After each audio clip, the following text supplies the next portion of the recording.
নমস্কার। অনেকদিন পর একটা কবিতা লিখলাম, তাই ভাবলাম বলেই শুনিয়ে দিই। কবিতার নাম দিয়েছি অস্থাবরী। অস্থাবরী। তারা কখনো এক সুন্দরে থামে? নতুন নতুন স্বাদের ভরা পাতে চেষ্টা করে ভোগ জমে যাক রাতে। শুনি না কেউ আটকা পড়ে একঘেয়ে লোভ কামে। ঘন ঘন তার বিষাদ লাগে, বুক ফুটে সুখ তাড়না জাগে। নব নব তাই সুর ধারিয়ে সুখ খুঁজবার গান। তা না হলে নতুন শোকে অশ্রুধারা আনবে চোখে।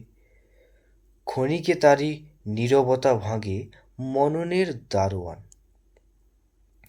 একটুখানি মানুষ চায় অনেকখানি সুখ, চলতি পথের ঘূর্ণবাতে ছাপা পড়ে যায় ভুখ।